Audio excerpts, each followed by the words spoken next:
Salut, bienvenue sur votre plateforme. Ici, votre humble serviteur, Wanazambe Ngonywe, l'homme le plus noir de la terre, un amoureux de l'Afrique, le digne fils d'Afrique.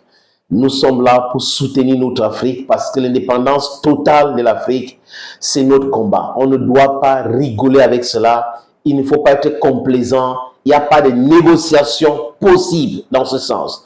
Je suis ici pour le travail d'éclaircissement de l'information, aussi de la déconstruction des mensonges qui viennent d'ailleurs, mais plus important, le soutien total à notre Afrique. Parce que la libération de l'Afrique, la libération économique, linguistique, la libération totale de l'Afrique va passer par la libération de l'AIS, Mali, Burkina Faso, Niger. Parce qu'ils ont mis la bonne fondation. C'est de ça qu'il est question. Donc, tout Africain digne de son nom, tout Noir dit de son nom, devrait soutenir l'AIS. Ils sont résilients, ils sont déterminés, ils ont les chefs d'État qu'il faut, les leaders qu'il faut, qui sont en train d'impulser cela. C'est de ça qu'il est question aujourd'hui. Viva l'AIS. Chers amis, pourquoi la France pleure? Pourquoi la France est dans tous les complots? Parce que la France ne se voit pas fonctionner en Afrique comme un pays normal, comme un partenaire normal. La France pense que l'Afrique lui appartient. J'ai entendu certaines personnes dire, certains diplomates, que à un moment donné, l'Union européenne voulait s'intéresser aux choses qui se passent en Afrique, au Sahel, après le coup d'État du Niger. Ben, la France a dit, mais ça ne vous regarde pas, vraiment laissez-nous, ça nous appartient, le Mali nous appartient, le Niger nous appartient, le Burkina Faso nous appartient. Quand un diplomate français ou un élite politique français dit cela, ça veut dire quoi? Ça veut dire que nous ne sommes rien. Les Africains ne sont absolument rien. C'est la France qui dicte tout, qui nous contrôle, ce qu'on va manger, comment est-ce qu'on va s'habiller, avec qui on doit marcher, avec qui on ne doit pas marcher, ce que nous devons consommer comme nourriture, ce qu'on doit boire comme boisson, etc., etc. Mais cette infantilisation de l'Afrique était hier. Ça passait encore. Parce que la guerre démographique n'était pas encore gagnée par l'Afrique. Mais ceux qui ne comprennent pas que la démographie est une force, sont en train de faire des erreurs, comme la France d'ailleurs, qui fait beaucoup d'erreurs en ignorant que la démographie africaine aujourd'hui devait les obliger à changer leur façon de traiter avec les Africains. Mais comme nous avons certains politiciens en France qui sont stupides, ou moins intelligents, ou qui sont des jouisseurs, qui ne comprennent pas que la réalité, le paradigme a changé, on est là-dedans maintenant. Voilà que la Russie est accusée de chasser la France en Afrique. Mais que non, c'est la France qui s'est auto-chassée de l'Afrique par son comportement.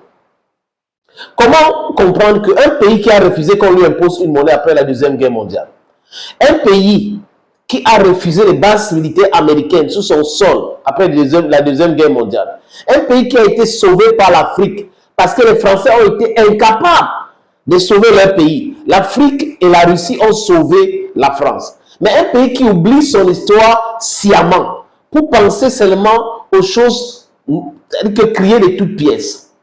La France nous a esclavagisés. La France nous a esclavagisés.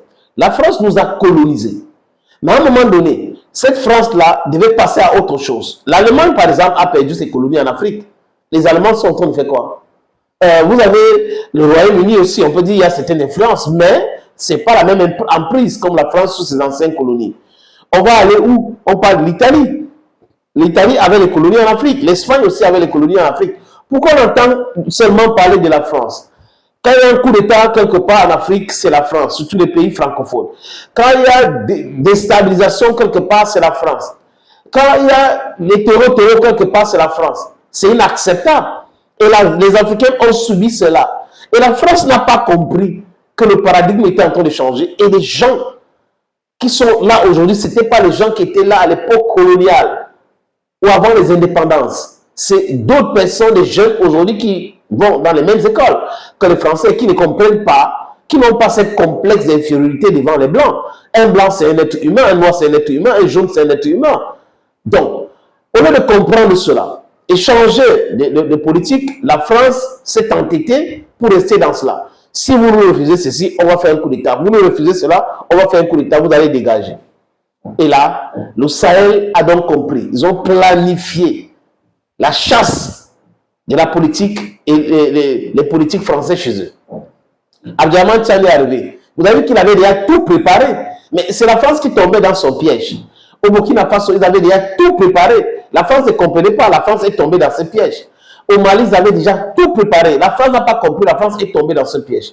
Et la France continue de penser que c'est possible de recruter autant de terroristes pour venir déstabiliser le Mali et reprendre les choses à main. Non. Cette France-là doit savoir que le peuple malien est hostile. Je répète encore, hostile au contrôle du Mali par la France. Ce n'est pas possible. Les Maliens n'ont pas un problème avec les Français. Les Burkinabés n'ont pas un problème avec les Français. Les Nigériens n'ont pas un problème avec les Français. Les Africains n'ont pas un problème avec les Français. Mais les Africains et tous les autres là ont un problème avec la politique française en Afrique. Vous ne pouvez pas infantiliser les Africains et vous pensez qu'on va accepter, on va dire oui, c'est bon, c'est la France, la mère patrie.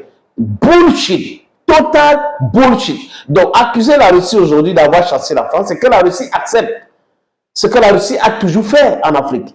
La Russie était là avec la plupart des pays africains qui ont combattu pour leur indépendance. La Russie a fourni les armes, la finance et la diplomatie en Afrique du Sud.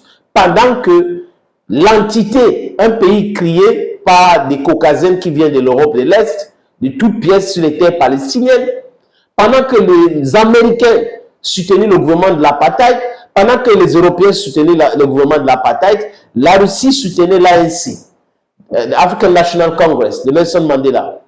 La Russie donnait les armes, des renseignements, soutien logistique, soutien diplomatique et financier.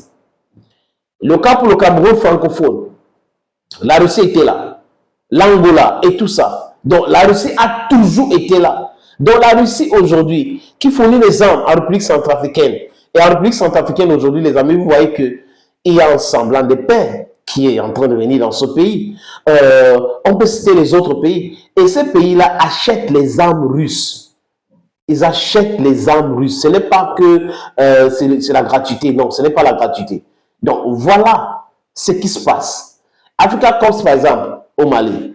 La France aide les terroristes pour prendre le pouvoir au Mali. Et la France, à travers ses médias mensonges, envoie des journalistes illégalement sur le territoire malien et interviewer des voyous qui disent que la Russie doit partir. Voilà. Donc la Russie est en train de hanter la France. Et si la France ne comprend pas que les Africains sont grands, sont matures, décident d'eux-mêmes, c'est leur problème. La France, donc, est définitivement chassée d'Afrique.